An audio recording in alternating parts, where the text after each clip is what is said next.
Pessoal, boa tarde. Nós vamos começar a tratar agora de algumas questões da OAB que eu coloquei nos esquemas de aula para vocês, tá? Exatamente para a gente poder tentar suprir um pouquinho daquilo que a gente não consegue ver em sala de aula.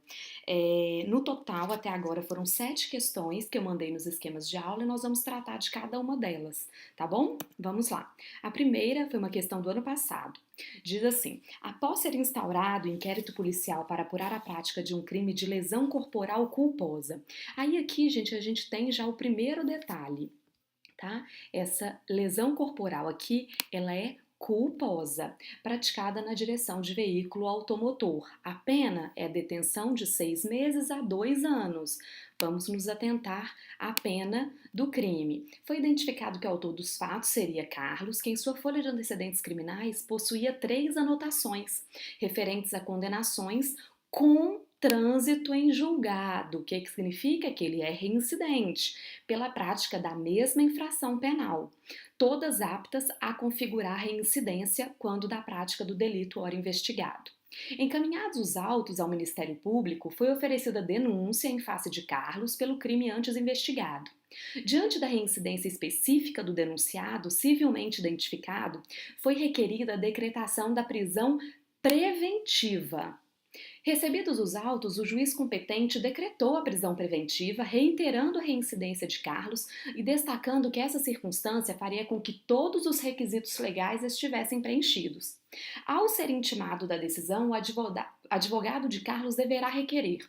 Vamos analisar cada uma das alternativas. Então, nós temos que observar que é caso de prisão preventiva, que é um crime culposo, que tem uma pena de 6 meses a 2 anos e que ele é reincidente porque ele já possui outras condenações com trânsito em julgado.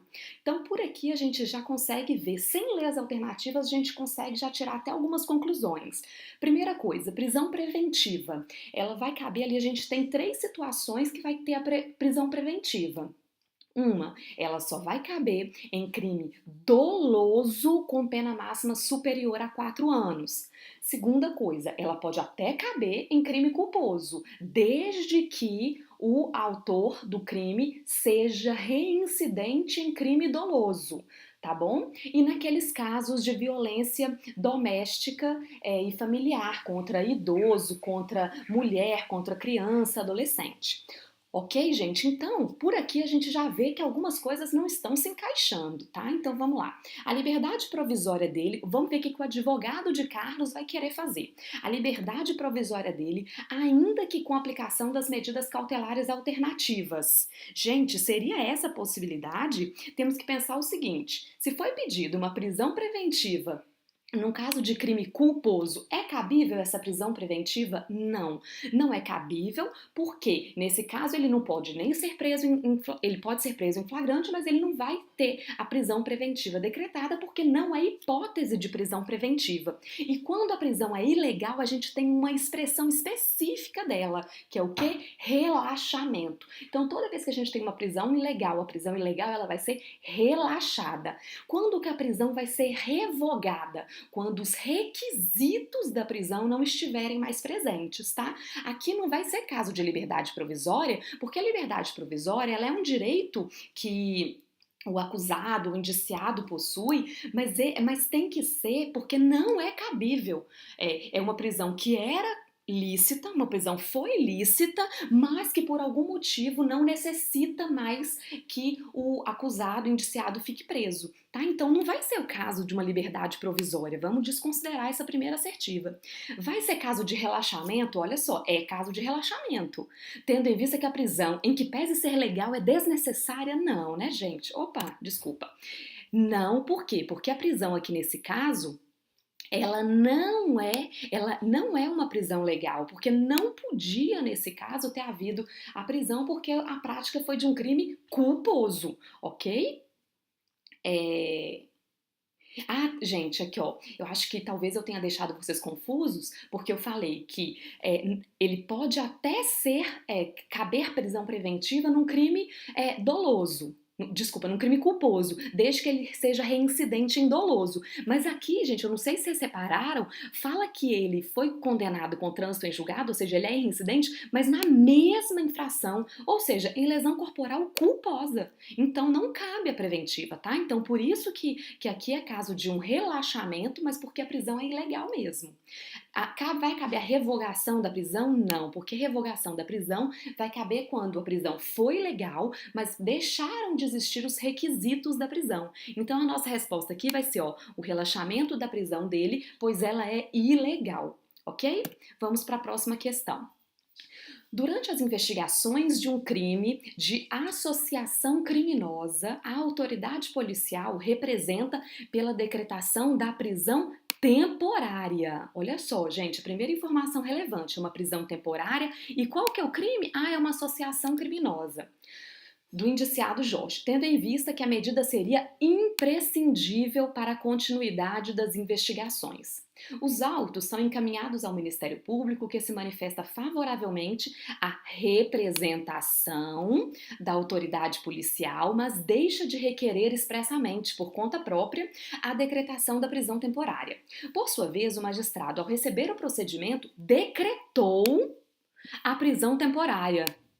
Por qual prazo? Pelo prazo de 10 dias, ressaltando que a lei admite a prorrogação do prazo de 5 dias por igual período.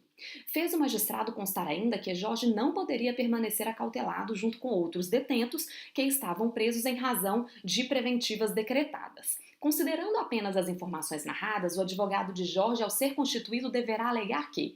Vamos lembrar de algumas informações antes de analisar as assertivas, pessoal. Esse crime de associação criminosa, ele está previsto lá no rol dos crimes da prisão temporária? Está sim. Por mais que ele não esteja com esse nome, associação criminosa, por causa do princípio da continuidade normativo típica, esse foi considerado o mesmo crime lá da associação ou bando ou quadrilha. É o mesmo tipo, está previsto no mesmo artigo 288.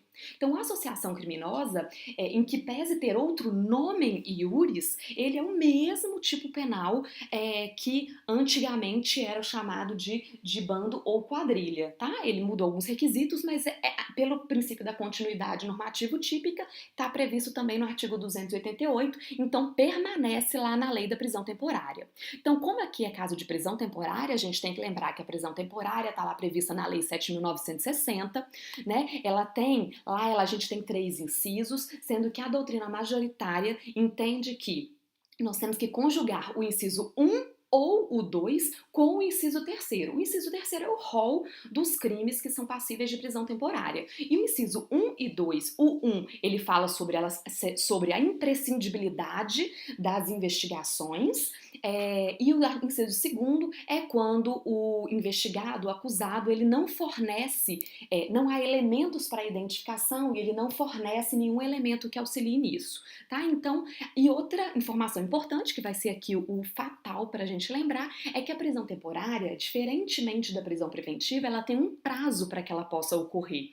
E o prazo a regra, 5 dias, prorrogável por mais 5. É até 5 dias, tá, gente? Prorrogável por mais 5 dias. Isso totaliza 10. Se forem os crimes comuns, se forem os crimes hediondos ou os equiparáveis a hediondo, né, que eu expliquei para vocês, o TTT, o prazo da prisão temporária vai ser de 30 dias, prorrogável por mais 30. Então, olha só o que aqui o juiz fez, né?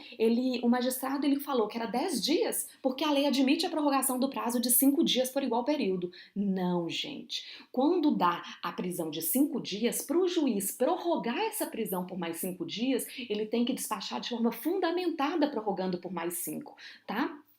Uma informação interessante que foi dada aqui na questão é essa daqui, ó, que fez o magistrado constar ainda que Jorge não poderia permanecer acautelado junto com outros detentos que estavam presos em razão de preventivas decretadas, gente. Olha, todos os presos provisórios, ou seja, as nossas prisões cautelares, esses presos provisórios, eles têm que ficar separados dos presos definitivos, tá bom? Então, o advogado de Jorge, vamos ver o que ele vai poder fazer. Eu já falei para vocês, no final das contas, o que ele deve fazer, né? Mas vamos lá. O prazo fixado para a prisão temporária de Jorge é ilegal? Logo a primeira assertiva, sim, é ilegal. Por quê? Porque o prazo da prisão teria que ser, eu falei prisão provisória, né, gente? Prisão temporária. Provisória é gênero e temporária é espécie. O prazo é de 5 dias, prorrogável por mais 5, tá bom? Então essa é a nossa assertiva, mas vamos ver as demais. A decisão do magistrado de determinar que Jorge ficasse separado dos demais detentos é ilegal? Não, não é ilegal não, ao contrário, ela é legal, porque todos os presos provisórios, eles realmente devem ficar separados dos presos definitivos, ok? A prisão temporária decretada é ilegal, tendo em vista, a gente já viu que ela é ilegal, ok, até aqui ela estaria certa, tendo em vista que a associação criminosa não está prevista no rol dos crimes hediondos e nem naquele que admite a decretação dessa espécie de prisão. Tá errado, né, gente? Por causa desse princípio da continuidade normativo típica, a associação criminosa está sim prevista lá no rol dos crimes que prevêem a prisão temporária, tá? Vocês vão ver lá, bando ou quadrilha, e entre parênteses vai estar artigo 288 do Código Penal. Letra D. A decretação da prisão foi ilegal. Ok, foi ilegal. Pelo fato de ter sido decretada de ofício, já que não houve requerimento do Ministério Público? Não, né, gente? Porque houve aqui, ó, o Ministério Público se manifesta favoravelmente à representação da autoridade policial, ok? Então, para decretar a prisão temporária, um outro aspecto importante que vocês precisam saber é que ela não pode ser decretada de ofício pelo juiz, né? Ela só vai ser decretada na fase das investigações e ela não pode ser decretada de ofício. Ela sempre precisa ou da representação da autoridade policial ou do requerimento do Ministério Público. E aqui satisfez esse requisito, ok? Vamos para a próxima questão. Também, olha para você ver, gente, em 2018 tivemos muitas questões sobre esse tema, né? Então aqui, ó, no dia 15 de maio de 2017, Caio, pai de um adolescente de 14 anos, conduzia um veículo automotor em via pública às 14 horas quando foi solicitada sua parada em uma blitz. Após consultar a placa do automóvel, os policiais constataram que o veículo era produto de crime de roubo, ocorrido no dia 13 de maio de 2017, às 9 horas. Diante da suposta prática do crime de receptação, realizaram a prisão e encaminharam Caio para a delegacia. Em sede policial, a vítima do crime de roubo foi convidada a comparecer e, em observância a todas as formalidades legais, reconheceu Caio como o autor do crime que sofrera, ou seja, do crime de roubo, tá? A autoridade policial lavrou auto de prisão em flagrante pelo crime de roubo em detrimento de receptação. O Ministério Público, em audiência de custódia, manifesta-se pela conversão. Olha, gente, tá vendo que eu falei para vocês sobre a audiência de custódia? E ela existe na prática mesmo, tá? Então, ó, manifesta-se pela conversão da prisão em flagrante em preventiva, valorizando o fato de Caio ser reincidente, conforme confirmação constante de sua folha de antecedentes criminais. Olha, ele é reincidente. Quando de sua manifestação, o advogado de Caio, sob o ponto de vista técnico, deverá requerer.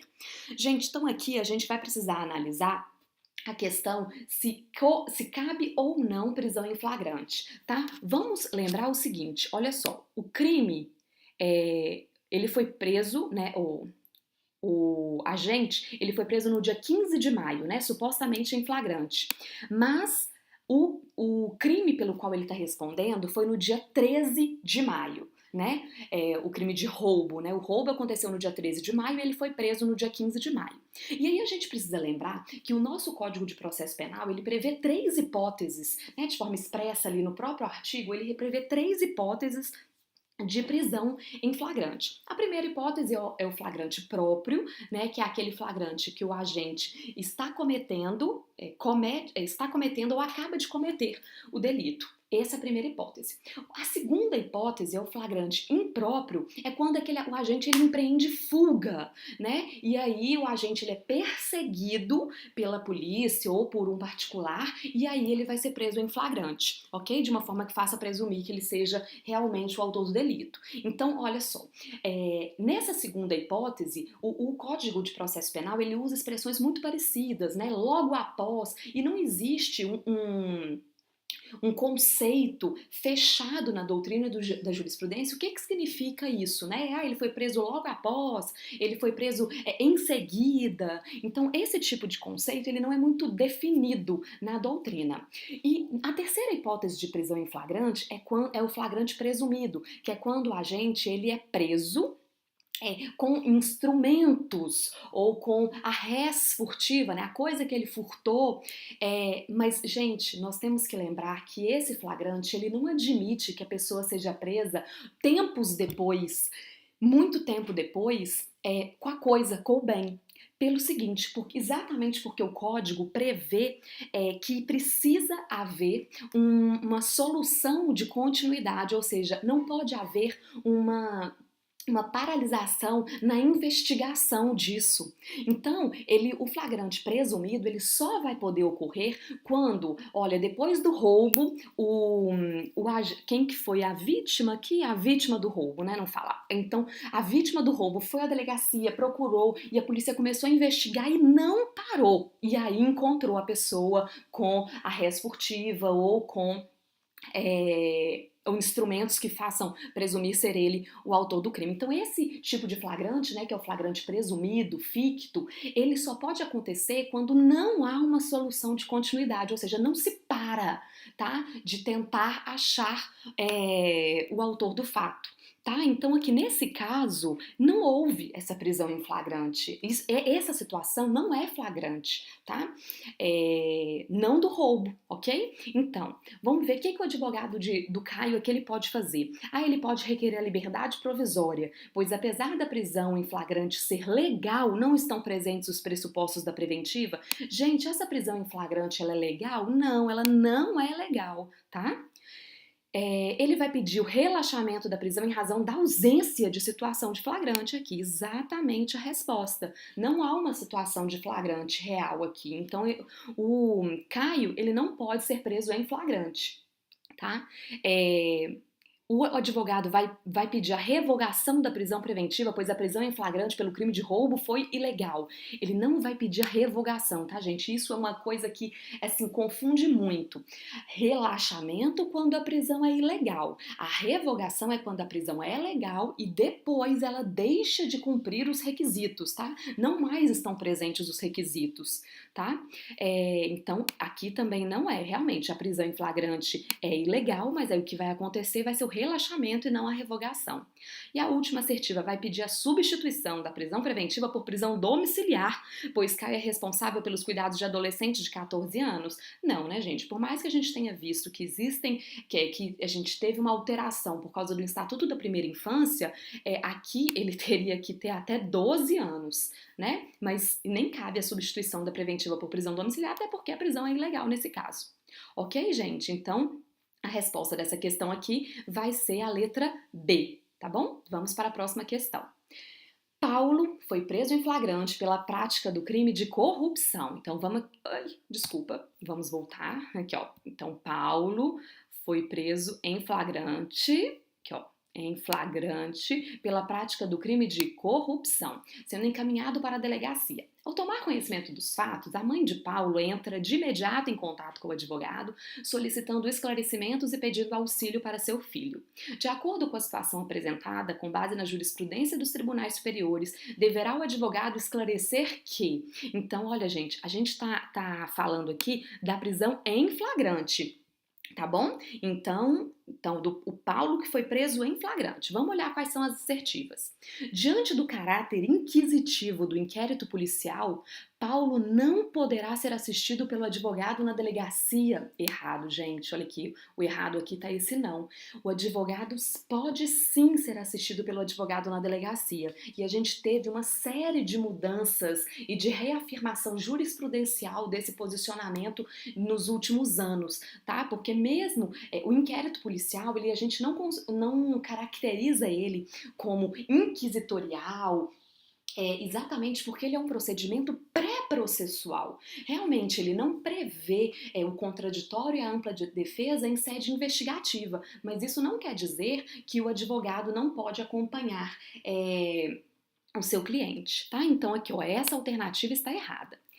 Letra B, a presença da defesa técnica aqui, gente, é o advogado, tá? Quando da lavratura do auto de prisão em flagrante é sempre imprescindível De modo que, caso não esteja presente, todo o procedimento será considerado nulo? Não, tá, gente? O advogado ele pode estar presente no momento da lavratura do auto de prisão em flagrante, tá? Mas se ele não estiver presente, não quer dizer que o procedimento vai ser considerado nulo, não. Ok? Ele é dispensável, sim, desse momento. Vamos ver, então, aqui, ó, a letra B também está errada. Letra C. Decretado o sigilo do procedimento, o advogado não poderá ter acesso aos elementos informativos nele constantes, ainda que já documentados no procedimento. E aqui a gente tem que tomar cuidado pelo seguinte: decretado o sigilo do procedimento. Quando é decretado o sigilo, gente, do inquérito policial, esse sigilo ele pode ser imposto a algumas partes, mas ele não pode ser imposto ao advogado do investigado, tá? Então, de forma alguma, o advogado ele não vai ter acesso aos elementos informativos, a não ser que eles ainda não estejam documentados no procedimento, tá? Vamos supor que está sendo feito, por exemplo, uma interceptação telefônica. Ok, enquanto está sendo realizada a interceptação telefônica, o advogado realmente não vai ter acesso a ela, porque ela não está documentada no inquérito, né, no procedimento investigativo, tá? Então, depois que já está documentado lá no inquérito, o advogado tem amplo acesso a todos os elementos informativos, e esse é o entendimento da súmula vinculante número 14, tá bom? Então, essa letra C também está errada. A letra D.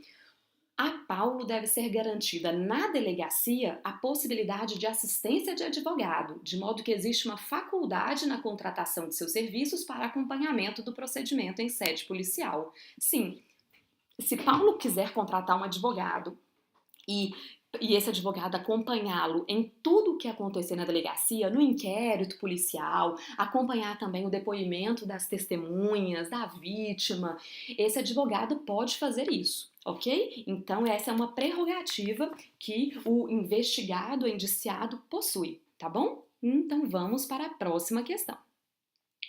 Essa já é uma questão de 2016, vamos lá.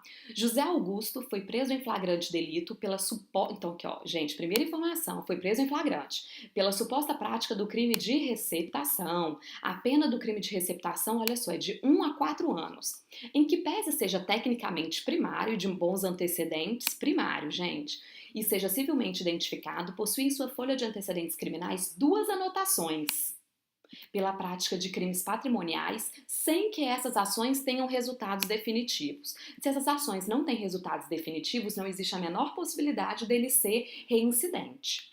Neste caso, de acordo com as previsões expressas do Código de Processo Penal, assinale a afirmativa correta. Vamos analisar. Nesse caso, estão preenchidos os requisitos para a decretação da prisão preventiva, pois as ações penais em curso demonstram a existência de risco para a ordem pública. Gente, um dos requisitos lá da prisão preventiva que a gente já falou, acho que se não me engano, lá na primeira questão. Qual que é?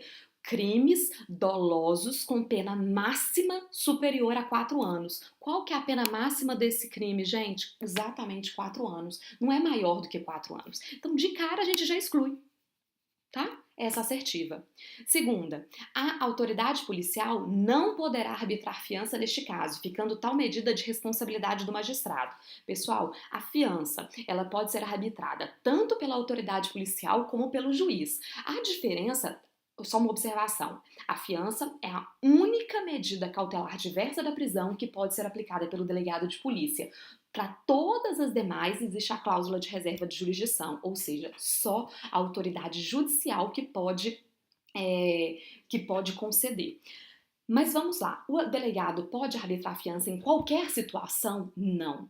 O delegado ele só pode arbitrar fiança nos crimes com até 4 anos. Olha aqui, esse não é de 4 anos?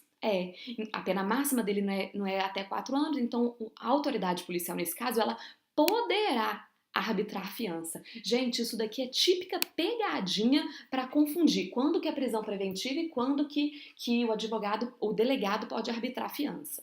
Terceira assertiva. Antes de decidir pela liberdade provisória ou conversão pela preventiva, poderá a prisão em flagrante do acusado perdurar pelo prazo de 10 dias, ou seja, até o oferecimento da denúncia. Gente, essa assertiva ela é completamente falsa. A prisão em flagrante ela não tem um prazo determinado. Mas assim que acontece a prisão em flagrante, lembra da audiência de custódia? O preso ele tem que ser levado imediatamente à presença da autoridade judiciária.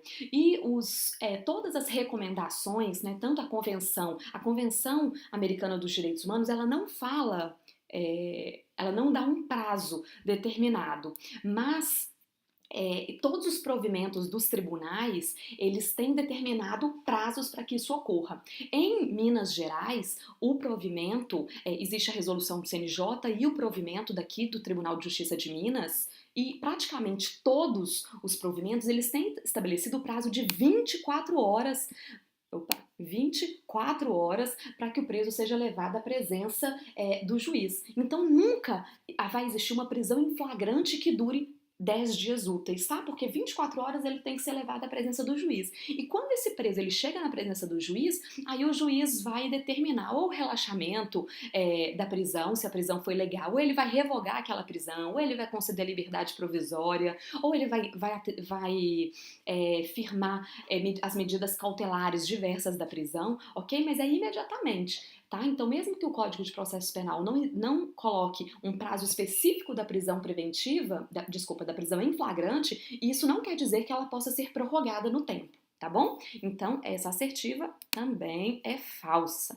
Vamos para a última. O juiz não poderá converter a prisão em flagrante em preventiva, mas poderá aplicar as demais medidas cautelares. Ok, ele não pode não pode converter em flagrante em preventiva, porque o crime não cabe prisão preventiva, mas ele pode aplicar as demais medidas cautelares, porque para aplicar as demais medidas cautelares diversas da prisão, não existe esse requisito da pena de prisão mínima. Basta que o crime seja punido com pena privativa de liberdade, alternativa, cumulativa, tá? Com outra, ok? Então, a assertiva correta nessa questão é a letra D.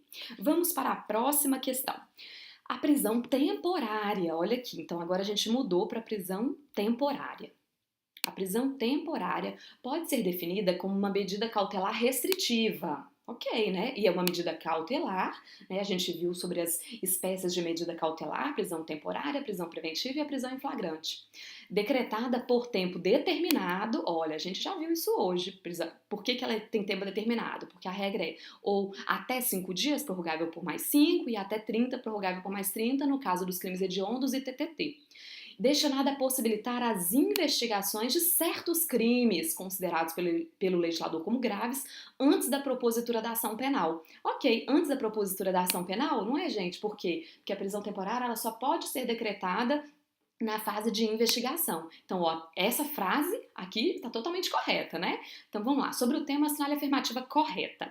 Assim, como a prisão preventiva poderá ser decretada de ofício pelo juiz após requerimento do Ministério Público ou representação da autoridade policial. Não, gente. Então, nós vimos que a prisão preventiva, a regra é que ela seja também, né? Tenha requerimento do Ministério Público, representação da autoridade policial, ou se não, do assistente, né? Da vítima, do querelante, né?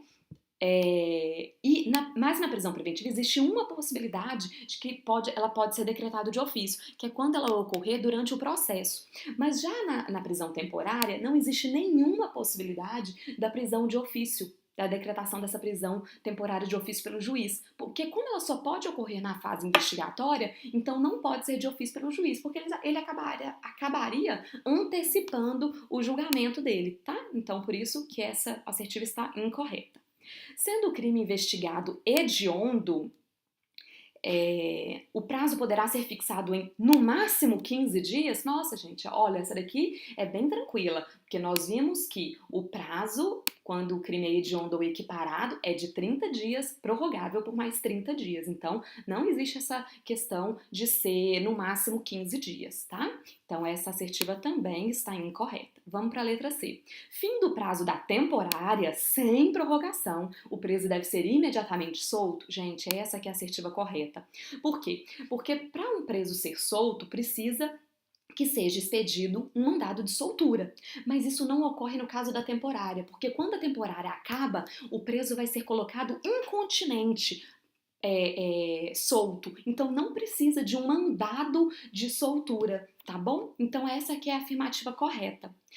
Mas vamos ver a letra D. O preso, em razão de prisão temporária, poderá ficar detido no mesmo local em que se encontram os presos provisórios ou os condenados definitivos. Nós já falamos sobre isso, não é mesmo? Porque não pode, tem que ficar separados os presos provisórios dos presos definitivos. Vamos para a nossa última questão.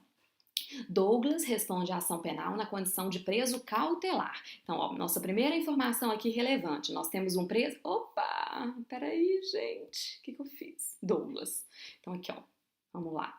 Douglas responde à ação penal na condição de preso cautelar. O preso cautelar é uma daquelas hipóteses, preventiva, temporária ou em flagrante, pela prática de crime de furto qualificado, sendo ele triplamente reincidente. Gente, olha só. Triplamente reincidente específico. No curso do processo, foi constatado por peritos que Douglas seria semi-imputável e que haveria risco de reiteração. O magistrado, em atuação de ofício, ele revogou a prisão preventiva de Douglas. Olha só, gente, revogou. Se revogou, a prisão era legal, mas o juiz considerou que não persistiam os motivos. Então, o magistrado revogou essa prisão preventiva de Douglas, entendendo que não persistem os motivos que justificaram essa medida mais grave, aplicando, porém, a medida cautelar de internação provisória. Então, como nós vimos, a internação provisória é uma medida cautelar diversa da prisão. De qualquer forma, ela é uma medida menos grave, né, gente? Então, já é melhor do que ficar preso, com base no artigo 319 do CPP. Diante dessa situação narrada, o advogado de Douglas poderá requerer o afastamento da cautelar aplicada.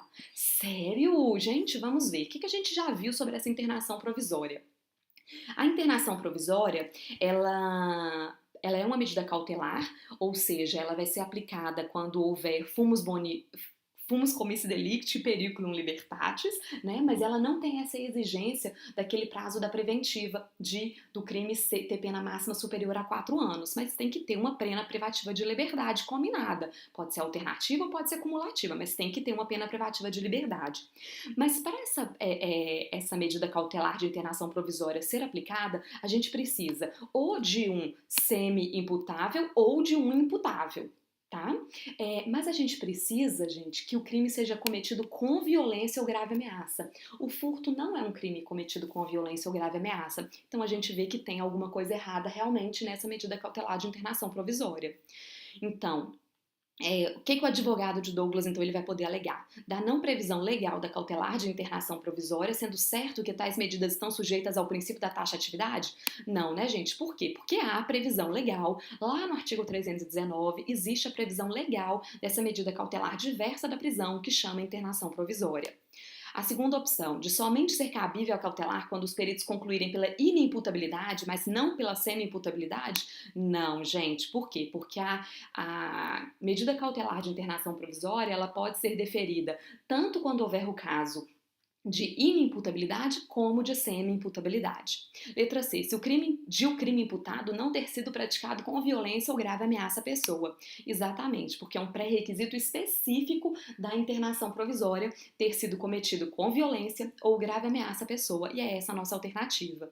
E a letra D. De não ser cabível, na hipótese, a aplicação de medida cautelar de ofício, sem requerimento pretérito do Ministério Público. Não, tá, gente? Também não existe tal hipótese. Ok, gente? Então, a gente encerra aqui a nossa correção dessas questões da OAB que estavam previstas nos nossos esquemas de aula, das aulas 1 até a aula 4. Um abraço para vocês!